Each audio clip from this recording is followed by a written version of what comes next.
Hi అండి. నాకు ఇవన్నీ ఒకే కస్టమరే అనమాట. తను నా డైలీ కస్టమర్ 10 ఇయర్స్ నుంచి.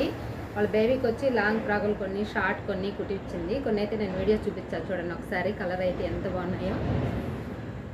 ఇదైతే లాంగ్ వచ్చిందనమాట. ఇక్కడ మనకి బటన్ వస్తుంది, హ్యాండ్ ఇలాగా అనమాట. బ్యాక్ సైడ్ నెక్ ఇట్లా. ఇంకొక పీస్ వచ్చి బ్లాక్. అన్ని టోటల్ ఒకే మోడల్ కుట్టించుకునింది అనమాట వాళ్ళ బేబీ అయితే. ఇది బ్లాక్ అయితే కలర్ చాలా బాగుంది కదా. ఇది కూడా సేమ్. ఇది కూడా నాకు ఈ కస్టమర్ అయితే 10 ఇయర్స్ నుంచి కస్టమర్ అండి. ఎక్కడికి వెళ్ళదు, నా దగ్గరికి వచ్చి అయితే చేపించుకుంటుంది. వర్క్ తనకి ఎక్కడా సెట్ కాదనమాట. నా కాడైతే సెట్ కాదు, ఎక్కడికి వెళ్ళదు కూడా అసలు. నా దగ్గరే చేపించుకుంటుంది. ఇది ఇంకొకటి, ఇది అమరుల్లా కటింగ్ అయితే పెట్టేశాను. బ్యాక్ సైడ్ ఇలా హుక్ వస్తుంది, అన్నిటికీ కూడా ఇలా హుక్ వస్తుంది. ఎలా ఉన్నాయో